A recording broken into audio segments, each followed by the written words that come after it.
Hello and welcome everyone to another discussion video. Yeah, today's topic will be Monk, again, and a couple suggestions I have for a couple abilities. That may surprise a few of you considering how excited I've been since my hands-on experience with Monk during the media tour. Those impressions though haven't changed. Monk is getting everything I myself and many of you on this channel have been requesting for years now, and I think it's in a really good spot. My coverage of Monk in the media tour, however, only covered changes being made and left out things that didn't, namely Anatman and Six-Sided Star. I left those things out because, to me, they're inconsequential to Monk's kit. You can just leave them off your bar and lose nothing. There's no incentive to use them and no drawbacks from ignoring them. They're just kinda there. Now, I'm not saying any of this to be inflammatory or rude to the devs, especially considering what lengths they've gone to for the Endwalker version of Monk. I'm simply addressing why I think it's worth discussing the future of those abilities before going into any suggested changes. So, what changes could be made? Well, I can think of a few, but first I want to quickly address how we got to this point. These abilities are remnants of the active Grease Lightning era and serve the purpose of increasing or maintaining stacks during fight downtime.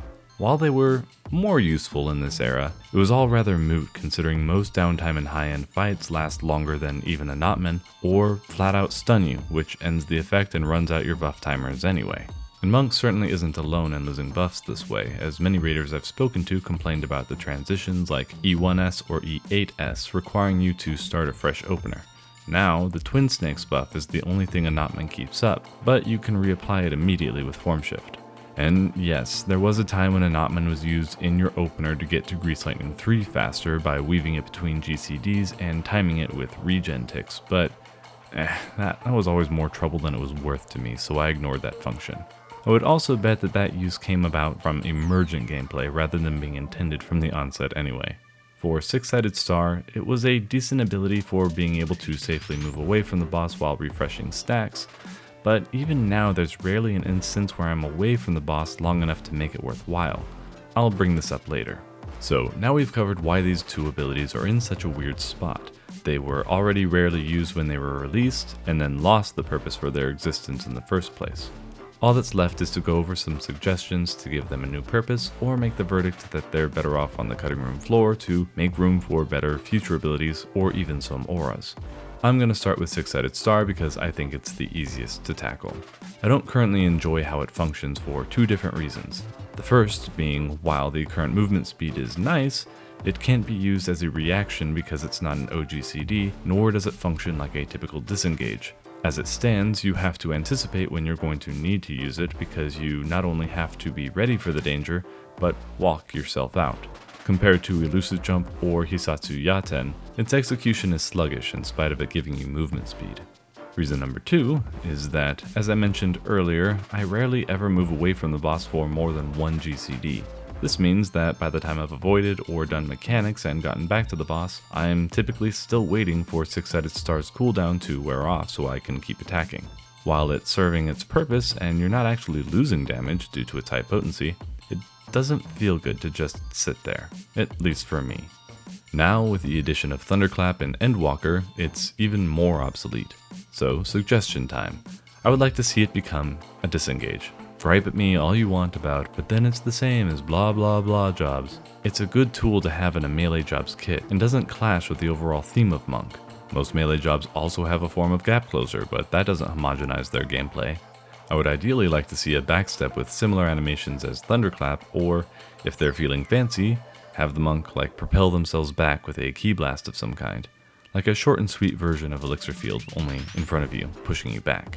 But even though these would be cool to see, it's largely unnecessary considering your 3 charges of Thunderclap can take you to any one of your ranged party members who are in a safe spot before zipping straight back to the boss. It would still be nice to have a way to keep your fate in your own hands though, considering not all your party members will know what to do all the time, especially if you like blind progging fights like our raid group. The verdict for this one is a 50-50 split for me between retooling it or just removing it. Now then, Anatman.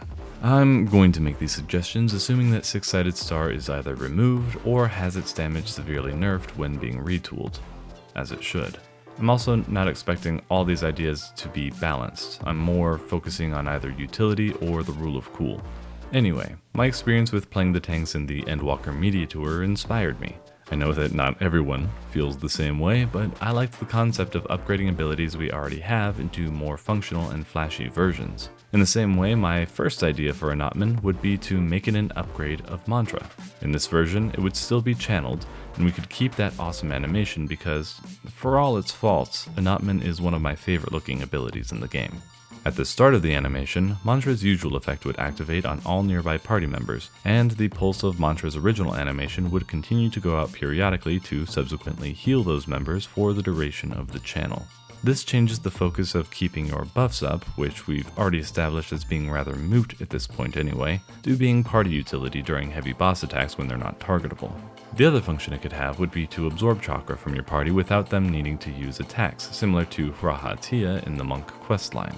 It could also, instead of chakra, gain stacks based on how many party members you hit with it, and then give you access to the orb attack, also used by Rahatia.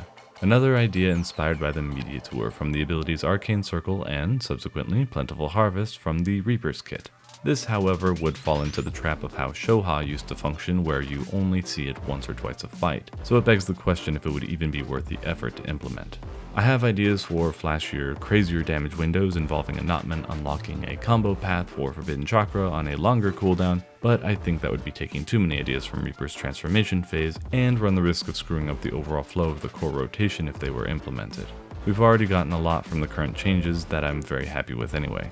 I do think Anatman would fall into the criteria of being more useful as a retooled ability rather than just cutting it all together. Though there is merit to simply cutting at least one of these abilities, as it may open up the opportunity to get our old Grease Lightning aura back, or a new one if they so choose.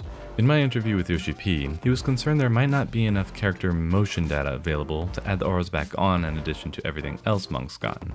I'm not sure what that means on the technical side, but assuming Six-Sided Star or Anatman are standing in the way of those coming back, it would be an easy trade for me.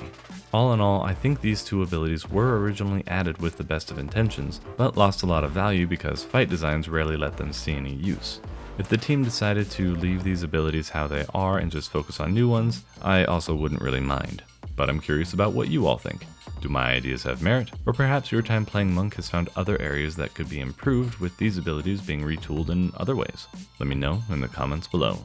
I'm very proud of how this community has handled discussions up until this point, but for everyone new, and there seems to be a lot of you lately, please remember to be respectful and thorough in your critiques and/or suggestions. I will be following up later after we've had time to talk it over. In the meantime, thank you all for watching.